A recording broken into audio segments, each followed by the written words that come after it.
Okay. All right, next part here, 8, 9, and 10. All right, let's start number 8. Based on your knowledge of angles, what is the value of x? All right, let's look closely at this. Remember, the 3 angles of any triangle. All right, so we're talking about these angles here. This angle, and this angle. Okay, the 3 angles inside a triangle, any triangle, always add up to 180 degrees. All right, so let's look carefully at what we got. Okay, we've got this angle up here tells me that this angle is 35 degrees. All right, now what do we notice about this angle here and, let me get my pen,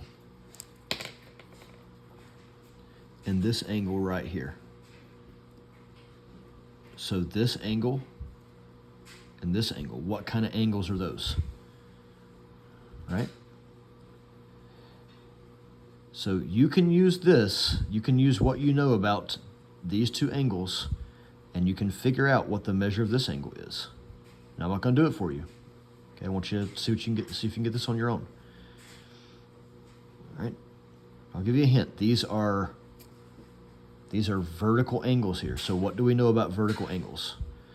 All right? Now if I know this one and I know this one, what's the measure of this one right here?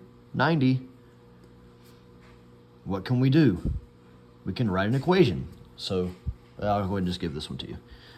I think you probably figured out anyway. We know that this angle here has to be 35 degrees because these are vertical.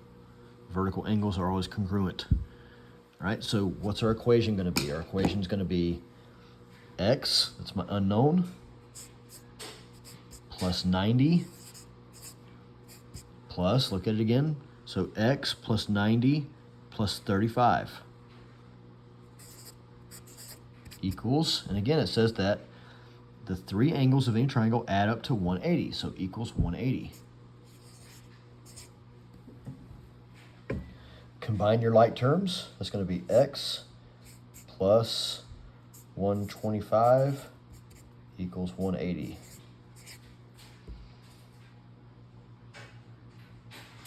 All right? What's your last step to get the x by itself? Subtract 125. Subtract 125. All right, just cancel. X equals what? X equals, looks like 65. 65 degrees.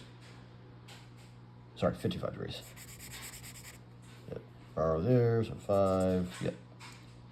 55 degrees, my bad. 55 degrees. Okay, so you can test that if you take 125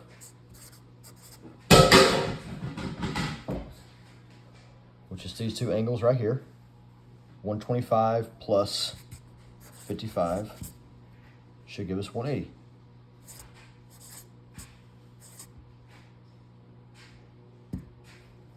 Okay. All right, so hopefully this one makes sense. You're going to see one very similar to it on the test. Look at number 9. All right, number 9. Okay. Which equation can be used to solve for angle A? All right, so we want to figure out what angle A is. Let's compare. Let's go through these real quick. Does it make sense to say if I took, well, let's go back and look for a second. What would happen if I took angle A plus 30 plus 60 plus 70? If I added all 4 of these angles together, it would give me a big semicircle, right? So if I added all 1, 2, 3, 4 of these angles, I would get a total of 180, right? So we can pretty much, I think we can pretty much eliminate D and B because those are both telling me that my totals will be 90. Okay. All right. Well, actually, angle D is just considering these 2. It's just saying angle A plus 70 would give me 90, but I don't know. Let's go through it. Which one makes sense? If I took angle A plus 90 plus 70, does that make sense? If I take angle A plus 90 plus 70, this is actually including all 4 of the angles in here, right? And it's saying all four angles add together to give 180. Is that true? Yeah. So we didn't have to look very far on this one, right? Okay, so on your test, you're going to see one similar to this. So just study the situation here and then find the one that matches and shows the correct addition to give you the correct total, okay? All right, so let's go on to number 10. All right, number 10. What is the distance around the window? Now notice this is half a circle, semicircle.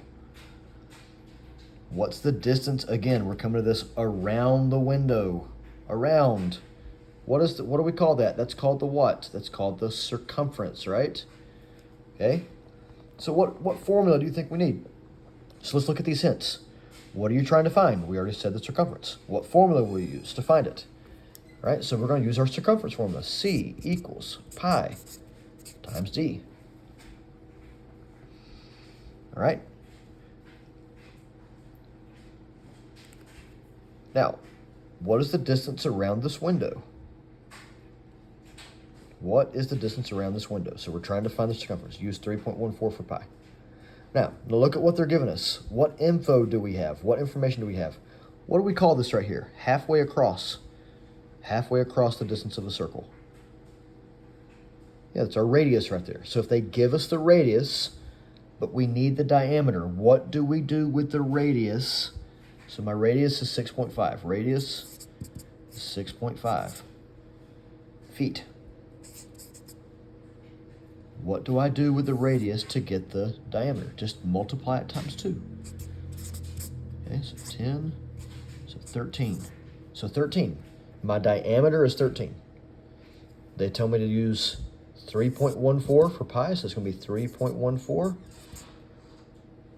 times 13.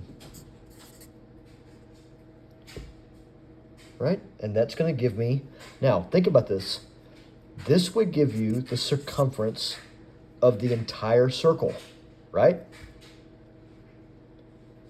We need the circumference of just this window right here, just this semicircle. So if you know what the circumference is by taking 3.14 times 13, take whatever that number is, and you're going to divide it by 2. So whatever your circumference ends up being, whatever you put in for C right there, you're going to divide by 2, and that's going to give you the circumference of the semicircle. Okay?